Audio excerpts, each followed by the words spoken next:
Hi, good evening. பார்த்தீங்களா, மாலதிகா தோட்டத்தில் இன்னைக்கு வெள்ளை பூசணிக்காய் நல்லா வெள்ளை பூத்து சூப்பராக மானாவாரியில் போட்டு தானாகவே வந்திருக்கு. ரொம்ப அழகாக இன்னைக்கு நாங்கள் அதை கட் பண்ணி சமைக்க போகிறோம். எங்கள்கிட்ட பெரிய கத்தி இல்லை, அதனால சின்ன கத்தியில் எங்களுக்கு தெரிஞ்ச வரைக்கும் கோடு போட்டு தெரிஞ்ச வரைக்கும் கட் பண்ணி எடுக்க போகிறோம். நாளைக்கு சமைப்போம். நாங்கள் சமைக்கும் போது எல்லாரும் வாங்கோ சாப்பிட்லாம்.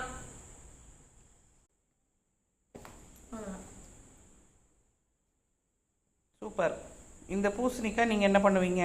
பூசணிக்காய் கூட்டு பண்ணலாம், சாம்பார்ல போடலாம், மோர் கூட்டு பண்ணலாம். கீழே விழுந்தது பரவாயில்ல, எங்க மாட்டுக்கு கொடுத்துடலாம். மாட்டுக்கு வந்து நாங்க பூச்சி போறதுக்காக பூசணிக்காயே கொடுப்போம். அதனாலதான் நாங்க எங்க தோட்டத்துல நிறைய பூசணிக்காயும் விளைய போடுவோம். இது தானே வந்த பூசணிக்காய் தான், மானாவாரியில. Very good. ஆமா, அதாவது எங்களுடைய மாட்டு சாணம் கொட்டி வைப்போம் இல்லையா, அதுல வந்தது. சாணி எல்லாம் எடுத்து நம்ம செடிகளுக்கு போடும்போது இது எடுத்து ஒரு ஓரமா நட்டு வச்சோம். பார்த்தா காய்ச்சிட்டாங்க. நல்ல நீர் இருக்கு பாத்தீங்களா, நல்ல நீர்.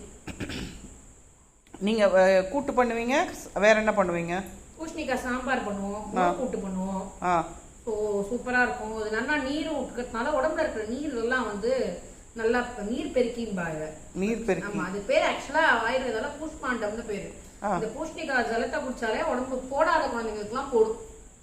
நல்லா உடம்பு போடும். பூசணிக்காய் ஜூஸ் குடிச்சா வெள்ளை கொட்டுறது நிக்கும். லேடிஸ்க்கு இவங்க வந்து ஆயுர்வேதா டாக்டர், அதை முதல்ல சொல்லிக்கணும். ரம்யா அவங்க. அதனாலதான் நீங்க டெக்னிக்கல் டேர்ம்ஸ்லாம் நீங்க சொல்லுங்க, நான் சொல்லல. இன்னொரு பெரிய டெக்னிக்கல் டேர்ம்ஸ்ல இந்த லேடிஸ் குழந்தைகளுக்கு வெள்ளைப்படுறது இருக்கும், அந்த சின்ன குழந்தைகளுக்கு ஹீட்டு தாங்காம.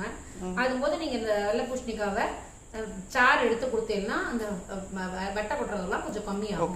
உடம்பு கொஞ்சம். இப்போ ஆக்சுவலா வந்து நிறைய பேர் வந்து வெயிட் ரிடக்ஷனுக்கு இந்த சூரணமா சாப்பிட்றேன்னு சொல்றாங்கல்ல, அது கரெக்டா? அதுவும் சாப்பிடலாம், ஆனா டாக்டர்கிட்ட கேட்டுன்னு சாப்பிடுவோம். சில பேருக்கு வாத பிரகிருத்தினாலயோ இல்ல பித்த பிரகிருத்தினாலயோ இது ஒத்துக்காம உடம்பு குண்டடிக்கிறதுக்கும் சான்சஸ் உண்டு.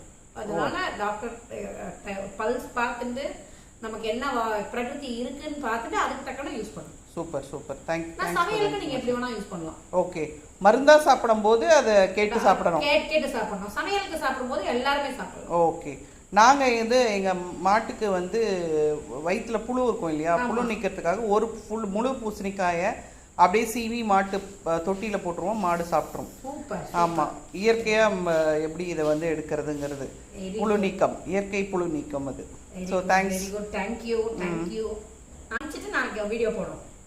பாய் பாய் பாய்.